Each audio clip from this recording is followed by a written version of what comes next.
membangun bisnis startup. Nah, sebelum itu, perkenalkan nama saya Muhammad Iqbal dan tiga teman saya. Ya, Tasya Nabila. Dan saya Muhammad Izan Nazarudin. Dan saya Nazara Tabrafia. Nah, langsung saja tanpa ini langsung ke berdaulat. Nah, jadi keberhasilan dalam dunia kerja dan kewirausahaan memerlukan satu pengetahuan, keterampilan, dan kemampuan tertentu yang sebagian diperoleh melalui pengalaman kerja. Lulusan yang bergabung dengan perusahaan besar umumnya memulai karir sebagai trainee untuk mengembangkan keterampilan tersebut. Namun, bagi individu yang memilih memulai bisnis startup, pengalaman yang dihadapi sangat berbeda karena mereka harus siap menjalankan usaha sejak awal. Dalam konteks ini, pembelajaran berbasis satu pengalaman keterlibatan dalam kegiatan ekstrakurikuler, pembangunan jaringan sosial atau networking, serta dukungan dari inkubator bisnis menjadi sarana penting dalam pengembangan kompetensi bisnis yang dibutuhkan oleh wirausahawan. Next. Nah, selanjutnya ada keterampilan dasar memulai bisnis. Yang pertama yaitu akumulasi modal manusia atau keterampilan yang terbentuk dari integrasi pendidikan formal, pengalaman kerja, dan pengalaman hidup. Yang kedua, sinergi tim. Tim kewirausahaan memberikan spektrum kemampuan dan pengetahuan yang lebih luas dibanding wirausaha tunggal. Tiga, konteks spesifik. Jenis keterampilan yang dibutuhkan bersifat dinamis, bervariasi tergantung pada sektor industri, ambisi pribadi, dan skala usaha. Kemudian yang terakhir, elemen kunci pengenalan peluang. Ini melibatkan kombinasi antara pengetahuan pasar, keinginan untuk mengeksekusi, dan kewaspadaan kewirausahaan. Next. Nah, selanjutnya teman-teman, di sini ada kerangka kerja kompetensi digital. Di sini terdapat 5 kerangka utama. Yang pertama yaitu literasi informasi data. Ini mencakup kemampuan individu untuk menjelajahi, mencari, menyaring, mengevaluasi, serta mengolah data, informasi dan konten digital secara efektif. Kompetensi ini penting agar individu mampu mengambil keputusan berbasis informasi yang akurat dan relevan di lingkungan digital. Terus yang kedua, ada komunikasi dan kolaborasi. Nah, ini menatakan kemampuan berinteraksi, berbagi informasi, dan bekerja sama melalui teknologi digital. Area ini juga mencakup partisipasi dalam kewarganegaraan digital, menerapkan etika daring, serta mengelola identitas digital. Kompetensi ini mendukung kerja tim, jejaring profesional, dan kolaborasi lintas disiplin. Selanjutnya yang ketiga, pembuatan konten digital. Berkaitan dengan kemampuan mengembangkan, mengintegrasi, dan mengelola kembali konten digital, termasuk pemahaman terhadap hak cipta dan lisensi, serta keterampilan pemrograman. Area ini mendukung kreativitas, inovasi, dan pengembangan produk atau layanan berbasis digital. Selanjutnya yang keempat, keamanan. Nah, ini mencakup perlindungan perangkat, data pribadi, privasi, kesehatan, kesejahteraan, serta lingkungan dalam menggunakan teknologi digital. Kompetensi ini penting untuk memastikan penggunaan teknologi yang aman, bertanggung jawab, dan berkelanjutan. Terus yang terakhir, penyelesaian masalah. Menitik beratkan pada kemampuan memecahkan masalah teknis, mengidentifikasi kebutuhan teknologi, menggunakan teknologi secara kreatif, serta mengenali kesenjangan kompetensi digital yang dimiliki. Area ini mendukung kemampuan adaptasi dan pembelajaran berkelanjutan di era digital. Next. Selanjutnya yang kedua, yaitu ada kerangka kerja Entercom. Nah, kerangka ini teman-teman adalah kerangka kewirausahaan yang dikembangkan oleh Uni Eropa untuk mengidentifikasi keterampilan utama yang perlu dimiliki individu agar mampu menciptakan nilai, baik nilai ekonomi, sosial, budaya, maupun lingkungan. Kerangka ini membagi kompetensi kewirausahaan ke dalam 3 area utama yang masing-masing terdiri dari beberapa subkompetensi. Yang pertama yaitu ada ide dan peluang. Area ini berfokus pada kemampuan individu dan mengidentifikasi dan mengembangkan peluang kewirausahaan. Setelah itu sumber daya. Area ini berkaitan dengan kemampuan mengelola diri sendiri dan sumber daya yang membutuhkan untuk menjalankan usaha. Di sini ada 5 dari sumber daya, yaitu yang pertama kesadaran diri dan efikasi diri, yang kedua motivasi dan ketekunan, yang ketiga mobilisasi sumber daya, yang keempat literasi keuangan dan ekonomi, dan kelima memobilisasi orang lain.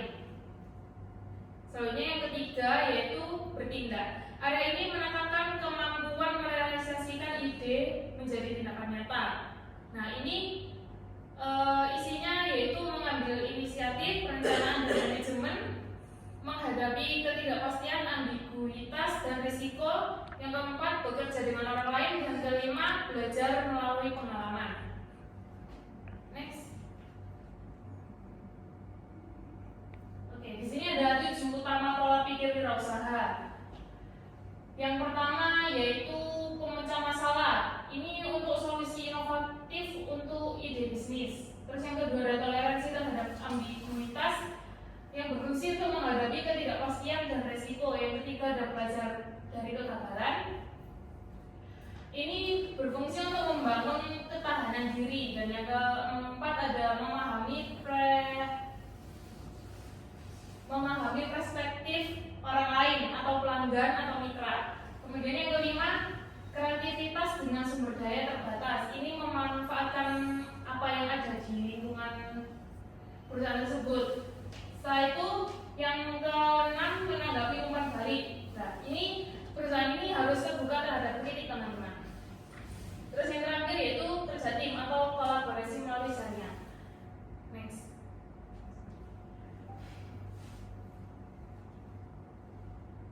Oke, selanjutnya yaitu ada tabel pengembangan keterampilan kewirausahaan.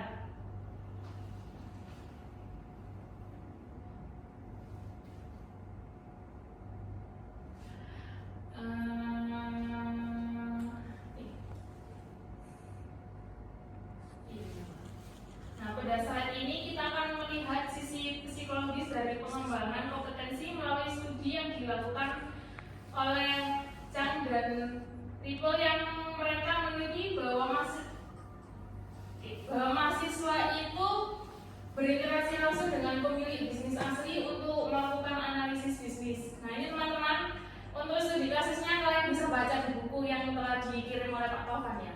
Ini kita cuma merangkumkan hasil-hasilnya saja.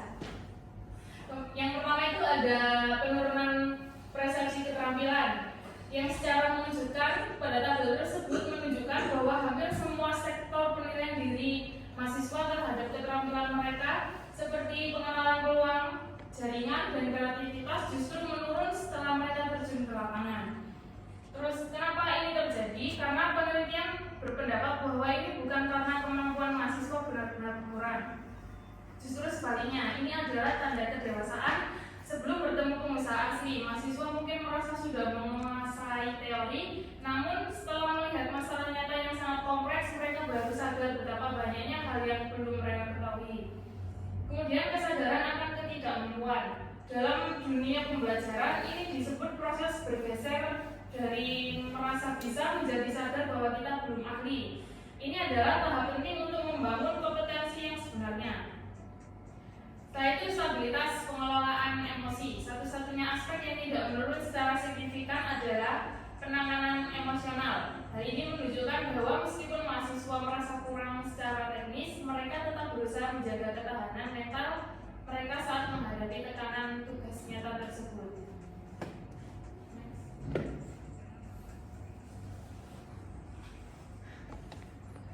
Pendekatan selanjutnya yaitu pendekatan yang efektif untuk pembangunan keterampilan. Pembangunan keterampilan yang efektif berfokus pada metode pemecah masalah. Artinya, siapapun bisa mengembangkan kompetensi ini jika mereka mampu menggabungkan pengetahuan pasar yang mereka miliki dengan imajinasi kreatif. Intinya, kita harus selalu menciptakan sesuatu yang belum pernah ada di dunia.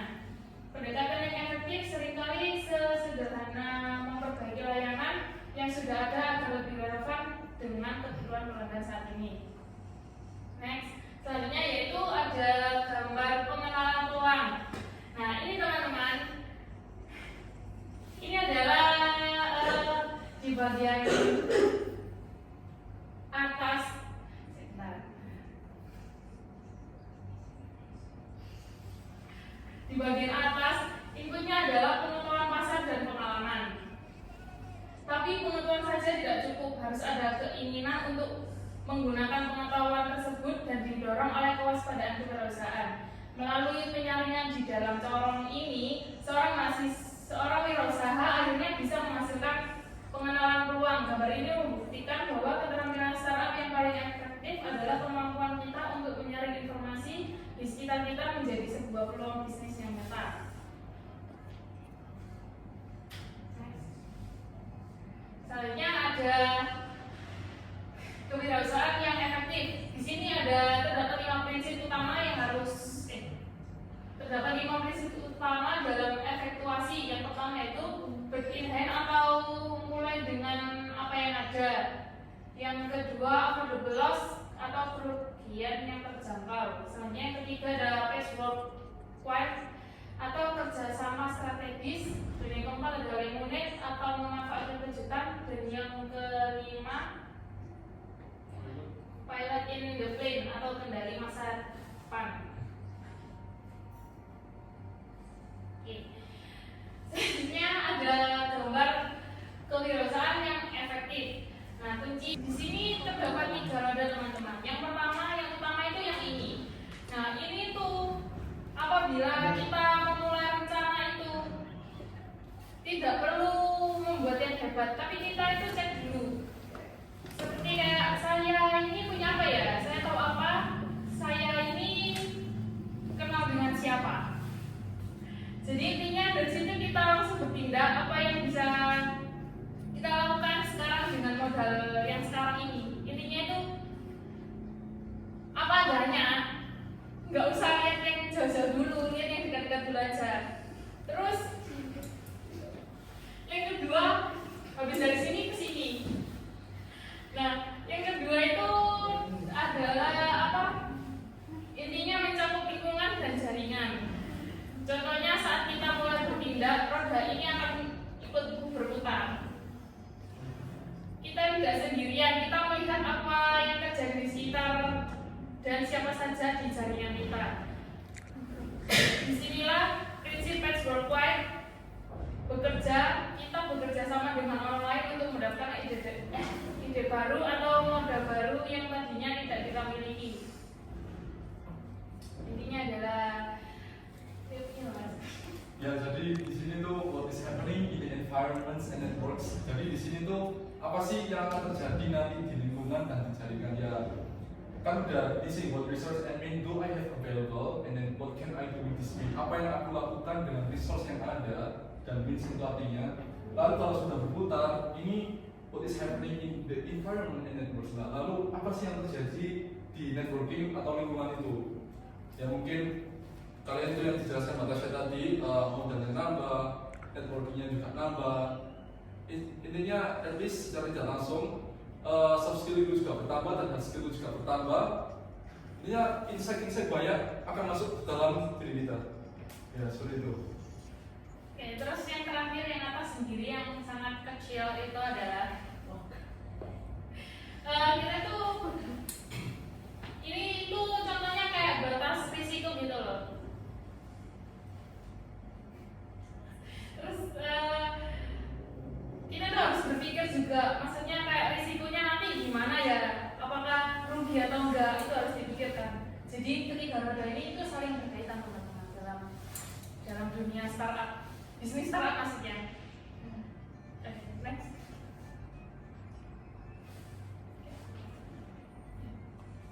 Pertumbuhan tahap awal ini mengembangkan pengetahuan, keterampilan dan kemampuan Anda. Seiring dengan pertumbuhan usaha baru, keterampilan dan pengetahuan yang dibutuhkan untuk mengelola berbagai aktivitas akan berubah dan para pengusaha harus belajar untuk beradaptasi. Jika pertumbuhan ini lambat, maka proses pengembangan wirausaha mungkin tidak terlalu penting,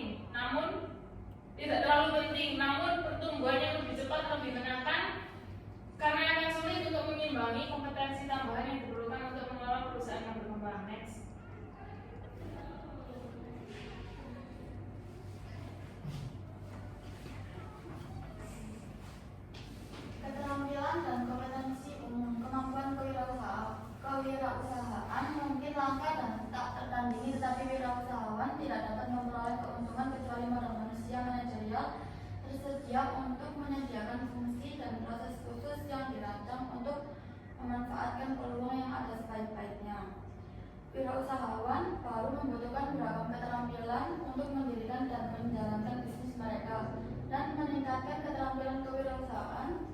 Anda pasti akan meningkatkan peluang bisnis baru Anda untuk bertahan melewati tahap-tahap awal yang krusial.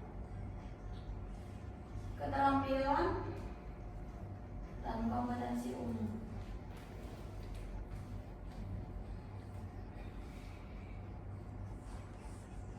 Ini kompetensinya teman-teman, jadi kompetensinya itu ada entrepreneurial, jadi di sini tuh behavioral ekspektasi, jadi perilaku ekspektasi perilakunya. Jadi misal entrepreneurial, nah ini bisa dijelaskan Pak. Itu Pada tabel 24 kompetensi umum, inti penjelasan tabel ini menjelaskan bahwa wirausahawan tidak cukup hanya punya ide, tetapi juga perlu kompetensi umum untuk menjalankan dan mengembangkan bisnis. Poin penting satu yaitu pemasaran, pengelolaan keuangan, penjualan, perencanaan strategis, dan manajemen SDM. Kompetensi ini semakin penting seiring pertumbuhan bisnis.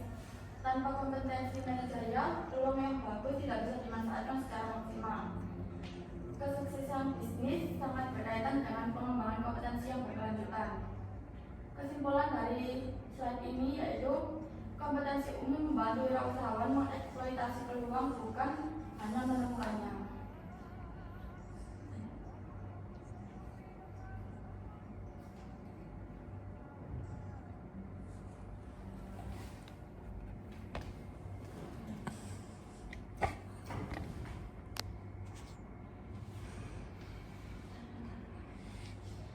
Meta kompetensi kewirausahaan. 4 kelompok meta kompetensi yaitu 1. Meta kompetensi pribadi dan perilaku sebanyak 43%, yaitu kepercayaan diri, pengendalian emosi, ketahanan mental. Sikap profesional paling dominan karena kewirausahaan penuh ketidakpastian. Yang kedua, meta kompetensi fungsional, jadi atau SMJ, kreativitas dan inovasi, identifikasi peluang, orientasi pelanggannya, mendukung penciptaan nilai dan keunggulan pesaing. Yang ketiga, meta kompetensi pengetahuan dan kognitif, 26%, analisis pasarnya, keterampilan komersial dan penjualan, negosiasi orientasi, tujuan kemampuan analisis dan kepentingan. Yang keempat, meta kompetensi nilai dan etika, 55%. Optimisme kebijakan, tekad berorientasi pada tujuan, hubungan antara usaha dan hasil. Memanfaatkan inovasi dan kreativitas, potensi ketegangan antara kebutuhan untuk mengembangkan keterampilan dan kemampuan yang berfokus pada pengelolaan perusahaan seperti pengendalian mutu, manajemen keuangan, dan manajemen sumber daya manusia, dan pengembangan keterampilan yang mendukung pengembangan produk, inovasi, dan kreativitas. Yang diperlukan agar seorang pengusaha dapat terus meningkatkan portofolio produknya dan menanggapi perubahan pasar. Meskipun keterampilan inovatif dan kreatif diperlukan untuk dapat memanfaatkan peluang, kemampuan fungsional, kepemimpinan, dan manajemen diperlukan untuk dapat mengeksploitasi peluang tersebut. Pengetahuan teknis mungkin diperlukan untuk mengidentifikasi celah di pasar atau untuk berinovasi dan merancang produk tertentu. Tetapi keunggulan ini akan cepat hilang jika pengusaha tidak dapat menyediakan kemampuan yang cukup untuk memimpin produksi dan perubahan. Ini berarti bahwa pengembangan proses atau produk baru hanya dapat menciptakan keuntungan jangka panjang jika sistem dan kemampuan dibagi di seluruh organisasi dan diinstitusionalisasikan ke dalam sistem dan rutinitas baru. Potensi keuangan. Maksud dari tabel 26 inovasi dan kewirausahaan potensi ketegangan menunjukkan adanya dua fokus yang saling bertentangan tetapi sama-sama penting dalam kewirausahaan, yaitu fokus eksploitasi dan fokus eksplorasi. Fokus eksploitasi menekankan pada pelaksanaan efisiensi, kontrol, standarisasi, kecakapan, dan produktivitas. Fokus ini bertujuan menjaga stabilitas, keteraturan, dan kinerja jangka pendek agar bisnis berjalan efisien. Dan fokus eksplorasi menekankan pada pengambilan risiko, inovasi, kreativitas, eksperimen, fleksibilitas, variasi, dan pencarian peluang baru. Fokus ini bertujuan menciptakan pertumbuhan dan pembaruan jangka panjang.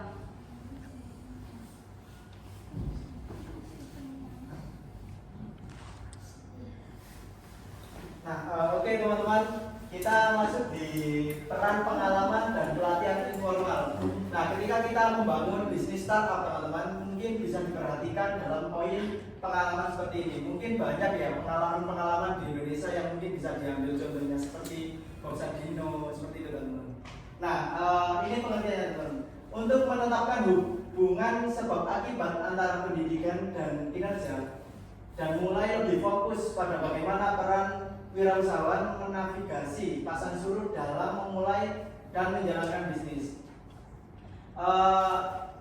Menurut Ryan Caswell, menggunakan kisah hidup para wirausahawan yang dikumpulkan melalui wawancara mendalam untuk menunjukkan bahwa meskipun aktivitas kewirausahaan mungkin bergantung pada kemampuan spesifik yang dikembangkan selama karir sebelumnya, selain pelatihan fungsional, kemampuan kewirausahaan juga dikembangkan melalui aktivitas yang berhasil dan gagal, serta melalui interaksi dengan orang lain. Pengalaman-pengalaman ini digabungkan, diorganisir untuk membangun teori pribadi atau wacana kewirausahaan yang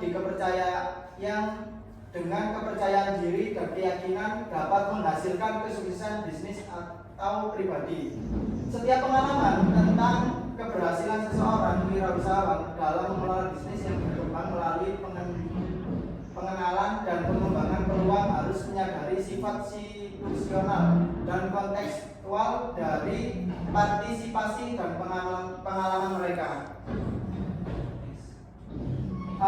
Sebelum masuk di 3 dimensi ini teman-teman, mungkin pengalaman seperti itu bisa kita pelajari terlebih dahulu, karena ini teman-teman, pengalaman seseorang yang mungkin sudah memulai wirausaha seperti itu kan kita juga bisa belajar melalui cara pemasarannya seperti apa, terus mengelola finance-nya seperti apa, nah seperti itu teman-teman. Nah, kita masuk di dimensi waktu yang dapat diperhatikan dalam 3 dimensi ini teman-teman. Yang pertama itu adalah inisialisasi, yang kedua ada kecepatan, dan yang ketiga itu ada kronologi. Nah, inisialisasi ini mengacu pada waktu spesifik ketika seseorang memutuskan untuk memulai usaha wirausahawan. Jadi bagaimana mereka mempelajari kewirausahaan di perguruan tinggi atau universitas, mungkin ketika saya lulus, atau bisa juga ketika saya telah memperoleh beberapa pengalaman sumber daya. Terus yang kedua itu kecepatan, mengacu pada waktu antara tahap awal memulai usaha dan tindakan penting lainnya. Misalnya waktu hingga penjualan pertama, titik impas, profitabilitas karyawan pertama dan sebagainya. Nah, terus yang ketiga itu ada mengacu pada urutan tindakan dalam kronologi ini teman-teman. Kewirausahaan selama proses memulai usaha, cara wirausahawan mendekati penciptaan usaha baru jelas akan sangat memengaruhi urutan aktivitas. Mengadopsi pendekatan kausal umumnya akan melibatkan riset terperinci diikuti dengan pembuatan rencana bisnis yang membantu pencarian sumber daya.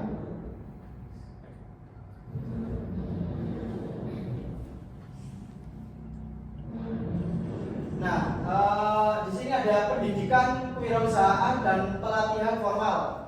Nah, yang pertama itu ada tantangan utama dan solusi kebijakan, teman-teman ya.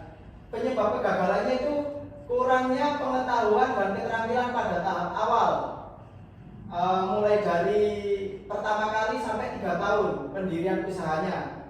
Terus intervensi pemerintah, peluangnya dukungan pendidikan formal dan peta kompetensi generik seperti standar nasional laporan keterampilan.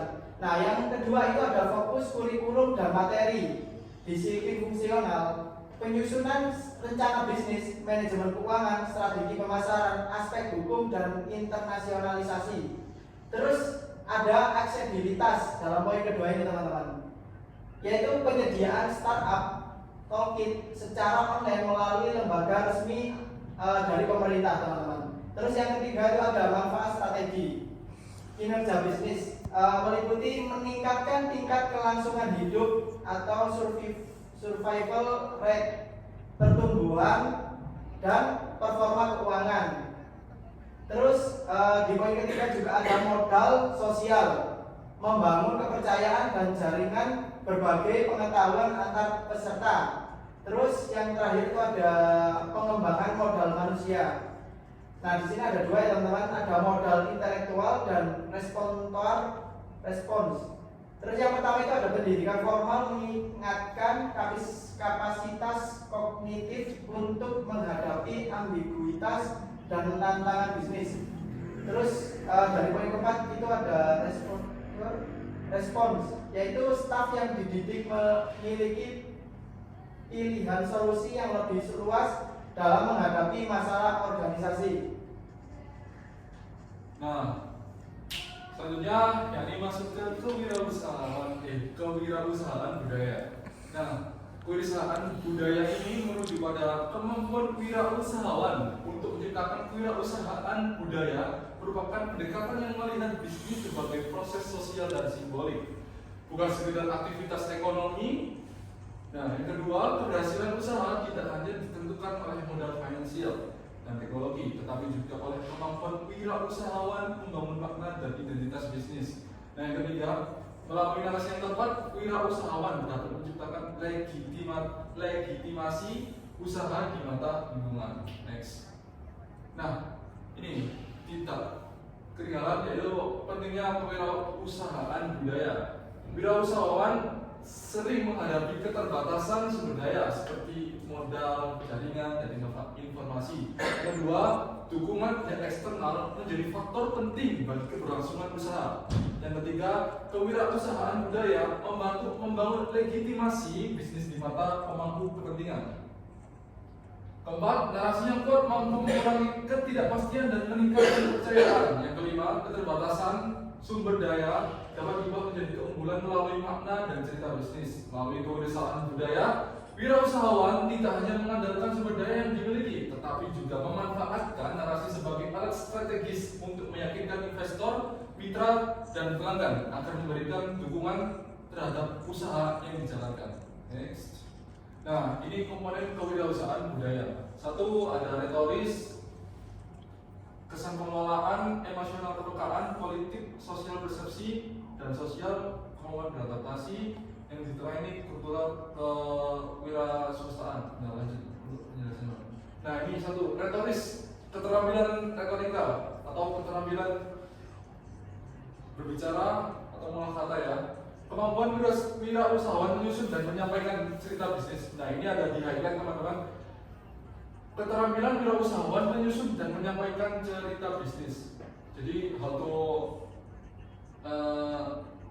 menginfluence.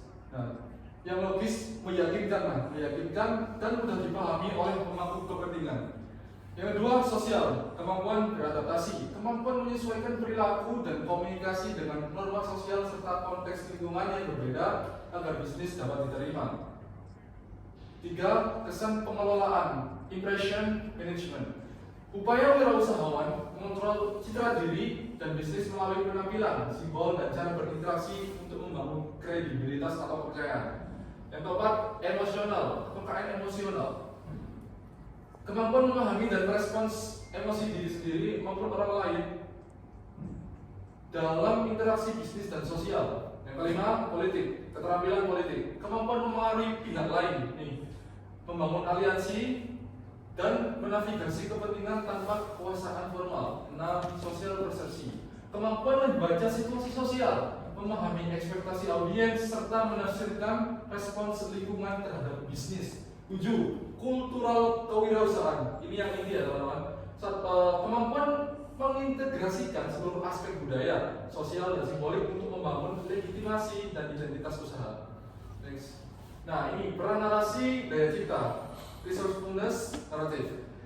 1. Kemampuan memahami dan merespons emosi diri sendiri serta emosi pihak lain dalam interaksi bisnis. 2. Membantu wirausahawan menyesuaikan pesan sesuai kondisi emosional audiens. Yang ketiga, narasi daya cipta digunakan untuk membangkitkan empati dengan menceritakan kreativitas dan ketahanan dalam menghadapi keterbatasan. Yang keempat, meningkatkan kepercayaan dan ketertarikan atau interesting emosional pemangku kepentingan terhadap usaha. Next.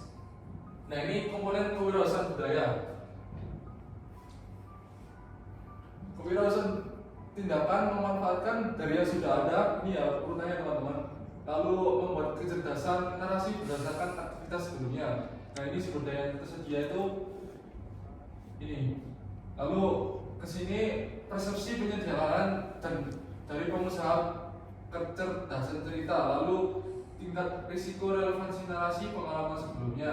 Nah, ini menghasilkan output, menghasilkan sebuah respons emosional dari penyedia atau firasat. Lalu yang bawah menghasilkan respon kognitif dari penyedia, evaluasi rasional.